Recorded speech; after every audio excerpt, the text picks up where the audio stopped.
Thank you. Please continue eating, and we're going to need to begin the program. As I said, this is a time for you all to share your stories of your voices for change. And the way we're going to do this is you're going to have an opportunity to share with one person first, twice actually, and then you're going to share on the table, and then some people from each table are going to come up and talk about and share what it is that stood out from the conversation at the table. I know we have a short time. These conversations could go on forever. I know we don't always like structure, but I'm going to ask you to please, so that everyone can be heard, to please try and go along with it a little bit, if you can. Just a couple of thoughts about the sharing and listening and from some ancient traditions. I'm going to ask you to, when you're sharing, to listen. So listen to whomever it is that's speaking before making any comments or coming up with any thoughts. When you share on the table, one of the traditions from some of the ancient peoples has been, if you're used to speaking up initially, step back. If you're used to holding back, step up and speak. So just to keep that, keep that in mind as we move into that. So first thing, to get us set up into pairs to share, what I want is we're going to count off in twos. Start at the person at the head of the table, so to my left. So the people that are by that glass window over there, if your table's facing that direction, so you're going to start. If your table is facing the windows behind me, then that's the person that starts. Go around clockwise and count off by twos. So I'm going to give you a minute to just count off by twos.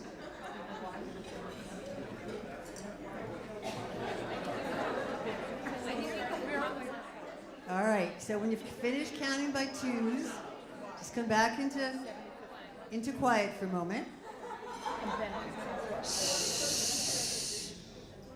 Okay, so you've counted off by twos, you know who's a one and who's a two. Okay, great.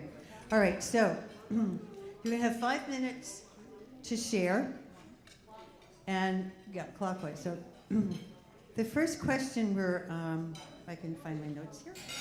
Yeah.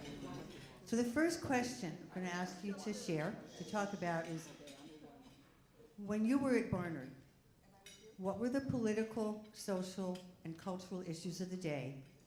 What was your involvement with them? And why? And how did that time and your decisions influence your choices around being a voice for change subsequently in your life? So people who are ones, I want you to turn to your left. People that are twos, turn to your right. That's your partner. You have 5 minutes. Each person will have 5 minutes. I'll give you a 30-second warning, all right, when the first 5 minutes are over, all right? So enjoy the first person. Let's have one share first. You don't have to think. Ones will share first.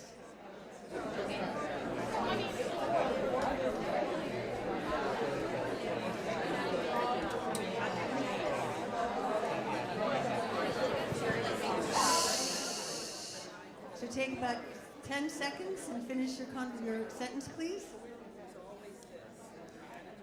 All right, so we're going to change it up a little bit. We're going to change pairs. So, ones turn to your right and twos turn to your left. That's your new partner. So, the second question is, please talk about your awakening to the need to advocate for yourself and others based on gender and social identities, and the large and small ways in which you've found those issues prevalent in your life, and you may have been an agent for change around those issues. So advocating for yourself based on gender and social identities, the large and small ways that you found, and what was your first awakening to that? All right, again, you'll have, first person has 5 minutes and the second person will have 5 minutes. I'll give a 30-second warning.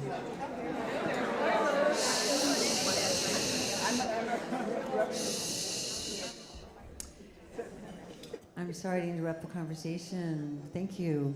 What we're now going to do is share more at the table. So for this, we're going to need two things at each table. A scribe and a timekeeper. The reason for the timekeeper is just so everybody at the table, and if you don't want a timekeeper, that's fine, but just to give everybody at the table an opportunity to make sure that they are heard. So the question we're going to ask you to share is what surprised you about what your partner said? What surprised you? What did you hear from your partner that shared you? One of your partners or both that shared you. And you're going to have about 15 to 20 minutes to share what surprised you. What did you learn? What surprised you? All right, I'll give you a 30-second warning.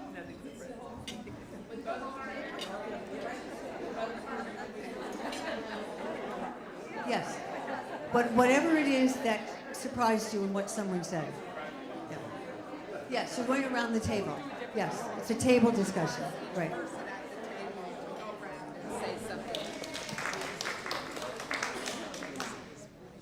And say your name in class, and then what stands out from the conversation at the table.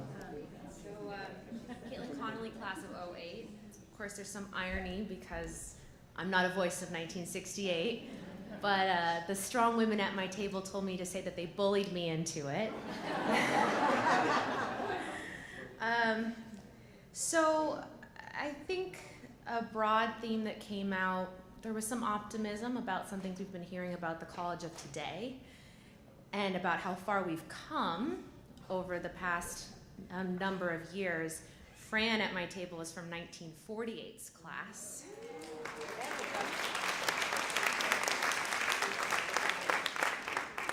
And so she was in college when the war, in the war and the aftermath of the war, and remembers that there were only 4 non-white students in her class at that time of 300. So certainly I heard that in the president's remarks, the incoming class is half non-white, which is a huge improvement. So hopefully that's a reason for optimism. But there was a lot of talk at my table about how recent events in the news have led us to think that maybe we haven't come as far as we thought we would have come by this time period. I was speaking with my partners about the fact that I'm about to go on leave and that the child care policy at my workplace is not what I would want it to be, and I'm considering starting a mini crusade about it. And they were encouraging me to do that, not surprisingly. But the women of 1968 were talking specifically about how they remembered that at the time there was maybe a 2-class system of commuters versus non-commuters in the school, and that the commuters would be in the James room, tired and bedraggled with all their stuff, bonding over their misery and worrying about their housing security. And so that was a big concern of their time. But they also noted that in the midst of the civil rights movement and the Vietnam War, that they knew what to fight against. And nowadays, it seems like there's so many different fronts that we have to fight on that you don't even know what you're supposed to fight against. So those were the themes. I'll leave it there.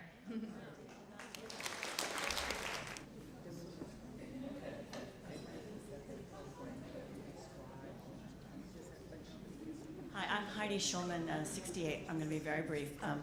I think what surprised us was the commonality, and I think that partly comes from most of us were either 68 or 71. There's a 78. So we were all here together at the same time, and I think the commonality of what we felt politically, and we spent a good deal of time talking about feminism and how things have changed, and the fact that even if you were occupying one of the buildings, you were a woman, you were still cooking the food, I mean, and about what's happened since then as women. But we also sort of broadened that out a little bit to talk about sort of where we are now. And I think, for a lot of us, this is a time of despair, right? And not being sure where it leads. I brought up the thing that I think about when watching Ken Burns' Vietnam and the 68, 69 episodes, which were so spectacular. and about how things were really bad then. I mean, 68, you know, we had our own experience here, but in the larger world, it was really bad, and it was chaotic, and things were falling apart all over the world. So that is what gives me hope these days. Hi, Rivendell, class of 73. I got here in 69. To kind of sum up, we had a variety, but I think there was, through it, the discussion of continued racism and the kind of a surprise at the constants of it. The fact that you could have waves of anti-Semitism, as unpleasant as they are, but a constant assault of racism that still is with us. We talked a lot about different aspects of being a woman. The fact that birth control came in the 60s and the fear of it being taken away by the Supreme Court. The fact that abortion was a big issue for us, Roe versus Wade, and what it was like when we didn't have it, and the fact that it can be taken away. Monique in the 80s with apartheid, and the fact that businesses and how they use their money and pension funds could have an impact on that. Those are things that are still with us. We talked about sexism with Columbia and that impact on us, the issues with even our parents. Wonderful line about someone who said, let me get back to this, who had two women who had fathers who were their inspiration to fly. And that was a pretty remarkable line. So I think that we didn't really talk about hope. We didn't get that far. But I would say if there is hope, I would say it's in the next generation.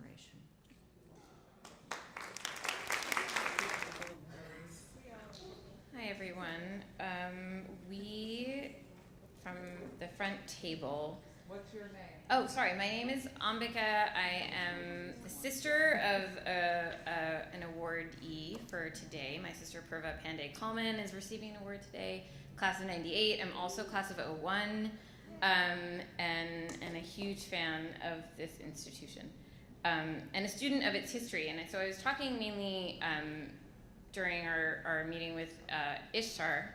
Am I saying your name properly?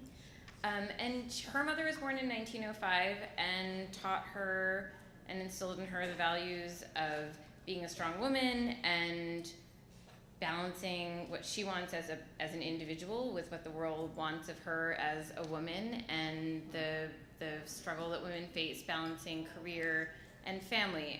And her mother was born in 1905, and she remembers that lesson today. And for whatever reason, I shouldn't be surprised, but I'm surprised that we're still talking about this issue today. In 2018, women only are still having to deal with the struggle of family and career and everything else that they want. And I shared with my table that I watched an interview last night with Zephyr Teachout, who's running for Attorney General of the state of New York. And on New York One, Errol Lewis asked her, well, Ms. Teachout, you're pregnant.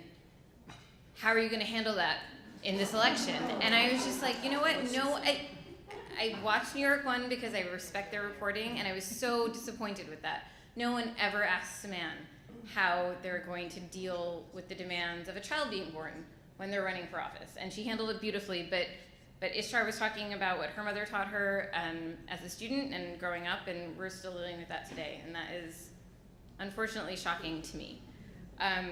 We also talked about, Shreya at our table, who's a current student, talked about the polarization of this campus, of how Columbia 2018 is very much like Columbia 68. There is a polarization in viewpoints, in views, and after the election of Donald Trump, there are very different views on campus that want to be voiced, of the alt-right and very conservative groups who want to come on campus and voice their opinions and how the campus deals with that, and whether that's promoted or allowed, very similar to what was happening 50 years ago. And also, did you all know that students in this college were asked to pose in their underwear for posture pictures? I'm sure many of you did this. This is shocking to me. This is and I am new. This is. Well, I don't know the whole story. I think somebody else who lived it should explain it. But this is shocking. To our table, this is beyond. Okay.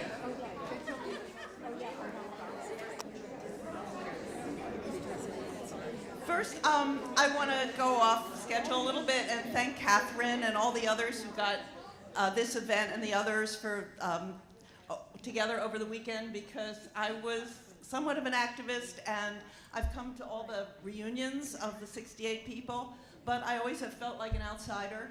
So this one here, I feel like I really belong, and I'm really thankful and grateful for that opportunity. What? Oh, Kathy Shankin Seal. 68, 69. What class? I don't know. Anyway, we had a really interesting table. We had some folks from classes of 87 and 88, in addition to those from 68 and 69. One person said, I wish I could, all of our stories are different, and I wish I could hear all of them. And I certainly agree with that. Then something else came up where someone said they had felt bad because she was apolitical while she was at Barnard, and she thought that she wanted to be here with people who had been active and learn from them, but she's found other people who also were not active, even though they became active in their later lives. And that was a theme, and she was very happy to find that here, to find that commonality. And others said they felt warm here because there's so many similarities, even though we came from classes that were 20 years apart. Someone who came from the class of 68 said that, and actually no, this was somebody from the 80s, said, I was surprised to find that the bonds here are still very strong with my classmates, and different really from the other bonds that I formed with other women after I left here. Someone said, what I found surprising is that the things folks are saying here are all the same. There was a struggle to divest here in South Africa from South Africa when she was here in the 80s, but she was coming from a family where she was the first one to go to college. She didn't want to jeopardize her path or her scholarships, and so she empathized, she signed, but she made sure that she was not on the front lines. And other people expressed the same thing, and were glad to find that they had commonality with others. That even though they may not have been active, the influence of what happened here was a lifetime influence. And now they are influencing their children, their grandchildren with the same values that they learned here during that time. Somebody else was happy at the same surprise, the same trajectory, not being very active, but then being politically active a little bit with Obama, and then with Trump and the Women's March. Someone else said, I didn't have any surprises. What I learned here was that Barnard women are strong and have learned to be strong here. And she liked that. And someone else said, I'm surprised how diligent most of you were as students. I didn't have much time to think about being surprised, but then later I thought how great Barnard has been for young folks, for the younger women, and their identity as women, and the strength and the belief in themselves that Barnard has helped them learn and feel. And I felt like that wasn't my experience. I was often before 1968 happened, I felt lonely and isolated a lot of the time, even though I loved the academics. And I thought, this is so great that this change has taken place. And I wonder if we of 68 and our generation can take a little credit for that, of Barnard changing. Why? Because of the feminist movement, and all of us who are out there marching and fighting for the rights of women early on. We're part of a movement which helped Barnard to now strengthen women in such a wonderful way and be such a different and friendly place. Hi, my name is Judy Gould, Cavalier, class of 1969, and thank you, Catherine, and all those others for making this happen today. So one of the big themes that came out of our conversations were that 1968 was not yet about women's rights, but it was a road to it. And everyone was somehow affected by the events of 1968. One woman shared that it was when she was 7 years old and a boy told her that she could not be president, that she became a feminist. And others, that moment came much later. Someone shared how she was trying to put herself back into position as being a young woman in her 20s, and it was hard to relate until she found a letter that she had written to her mother when she was 22, and she realized how angry she was at that time about her status as a woman. So this feeling of less than equal rights dawned on some of us earlier and some later. But for some, it affected our career decisions. For example, I and Daphne both decided to work for government where we wouldn't be asked if we knew how to type and where there were pay grades that had nothing to do with gender. I learned too about the disillusion, well, I knew about it myself, but the disillusionment about institutions. Someone shared that she lived through the police raid in front of one of the buildings and then woke up the next morning to read in the New York Times that the buildings were cleared without incident. Yeah.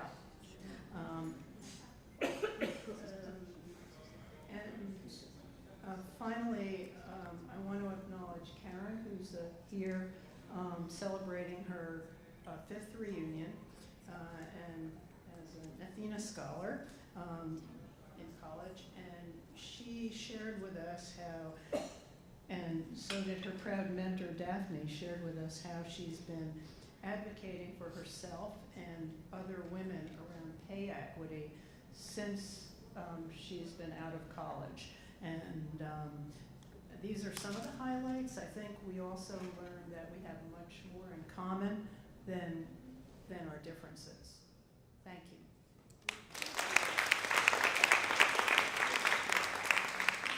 And last but not least, the table over there, the last table.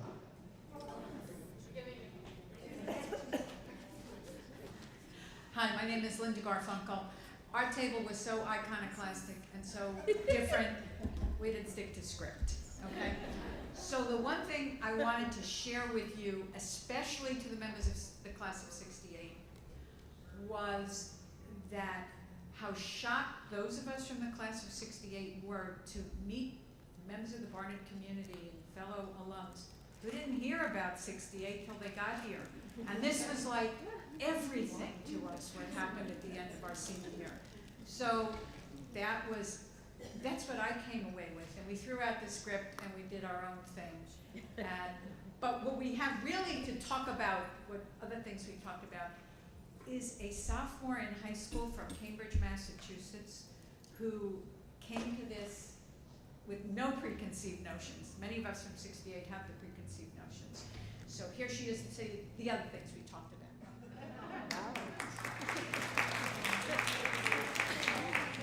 So my mom is class of '88, and she brought me. I guess I'm looking at school. It seems really cool. What's your name?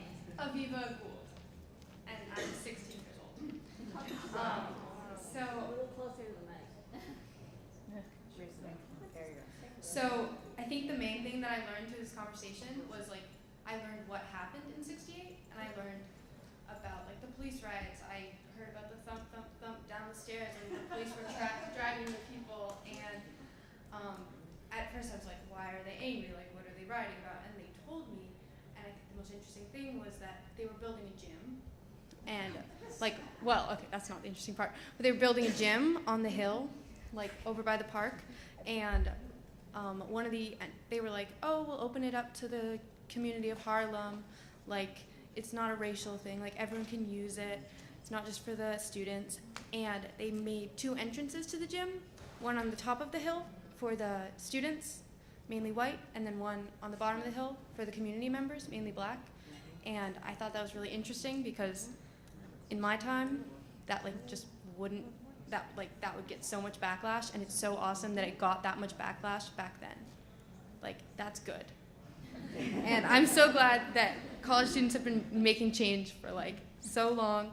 My school is going through all the like shooting stuff, and we've been having multiple walkouts. We had some students from Parkland come last week, and it's really motivational to know that like, whatever, 55 years ago, like this was happening, and it's gonna keep happening.